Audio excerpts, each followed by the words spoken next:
दोस्तों, मैं डॉक्टर अमिताभ श्रीवास्तव, आपके जाने पहचाने क्लिनिक साई कॉस्मेटिक्स से। और आज हम बात करेंगे what are the side effects of a hair transplant.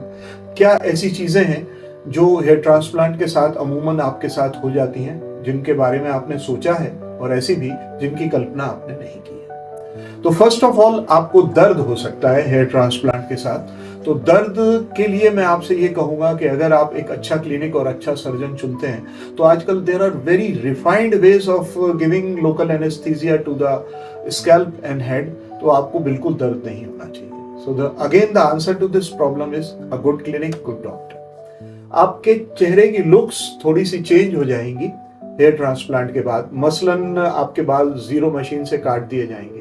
इसका आंसर ये है कि अगर आपको ऐसा नहीं चाहिए तो आप अपने डॉक्टर से पूछिए, वो विंडो मेथड से कर के आपको लंबे बालों के बीच में फॉलिकल डाल सकता है या नहीं। आपके चेहरे पे एक स्वेलिंग या इडीमा आ सकता है हेयर ट्रांसप्लांट के बाद, और उसके लिए आपका क्लिनिक क्या करता है या उसके लिए उसके पास क्या उसको काउंटर करने के लिए उसके पास स्ट्रेटजी है, ये आपको अपने डॉक्टर से और क्लिनिक से पूछना चाहिए। आपको हेयर ट्रांसप्लांट के बाद बैक या डोनर एरिया पे जो है पेन हो सकता है इन FUE methods and in FUHT methods. In FUE methods, you should not have any pain at the back. आपको 2 दिन तक या 36 घंटे तक हेड बाथ अलाउड नहीं होगी, और ये आपके अच्छे के लिए ही है। एंड आपको बोला जाएगा कि आपको आपका डोनर एरिया और ट्रांसप्लांटेड एरिया टच नहीं करना है कम से कम 2 दिन के लिए, या उस पर चोट नहीं लगनी चाहिए या 2 दिन के लिए। ये आपके भले के लिए है। इसके बारे में आप अपने सर्जन से या क्लिनिक से ज़्यादा सवाल पूछ सकते हैं। इसके अलावा आपको इचिंग भी हो सकती है आपके डोनर एरिया पे या रेसिपिएंट एरिया पे, और इससे कैसे निपटेंगे आप, ये आप अपने डॉक्टर से पूछिए। अगर आपका डॉक्टर कॉम्पिटेंट है तो वो आपको बहुत अच्छी तरह से इसमें हेल्प करेगा।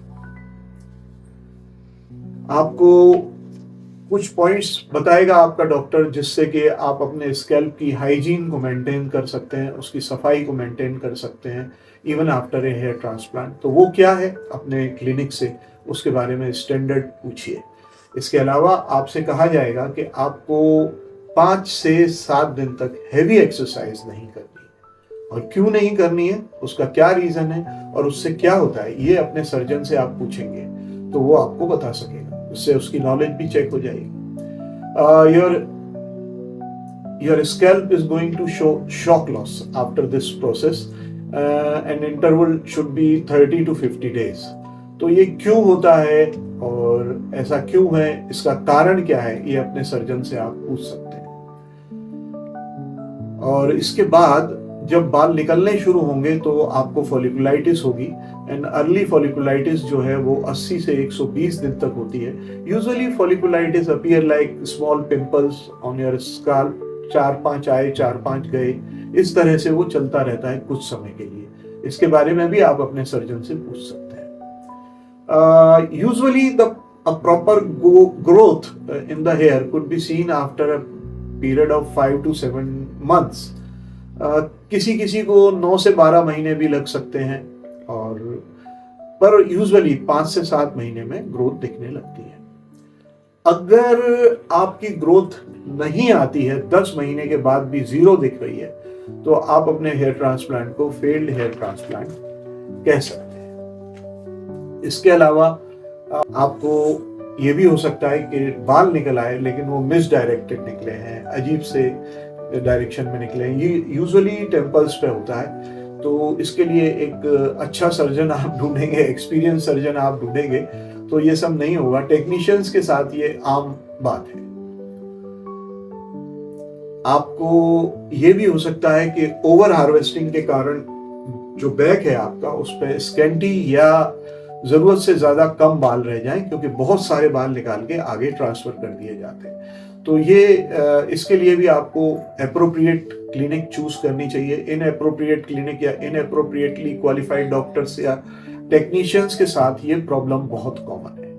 और एक बहुत शर्मनाक प्रॉब्लम है जिसके बारे में मैं अभी तक बोलने से बच रहा था, और वो है इन्फेक्शन। अगर 4-5 दिन के अंदर पेशेंट को इन्फेक्शन हो जाता है तो ये बहुत बुरी बात है, ये बहुत बुरी बात है। ऐसा बिल्कुल नहीं होना चाहिए, किसी भी कीमत पे नहीं होना चाहिए। तो इस सब के बाद ज्यादातर क्वेश्चंस का आंसर या प्रॉब्लम्स का आंसर ये है कि आपको जो है अच्छे डॉक्टर के पास, अच्छे क्लिनिक के पास जाना चाहिए, और ऐसे डॉक्टर से हेयर ट्रांसप्लांट कराना चाहिए जो कि आपको पूर्ण रूप से लिख के देता हो कि मैंने कितने फॉलिकल लगाए, कितने पिट्स में लगाए, कितने खड्डों में लगाए, और कोई गारंटी आपको लिख के जवाबदारी लेता हो। तो मेरा आपसे आग्रह है कि ऐसा क्लिनिक ढूंढिए जो ये सब बातें पूर्ण रूप से आपको करके देता हो। मैं पुनः आपके पास हाजिर होऊंगा कुछ नए चीजों पे विचार लेके हेयर ट्रांसप्लांट के बारे में। तब तक के लिए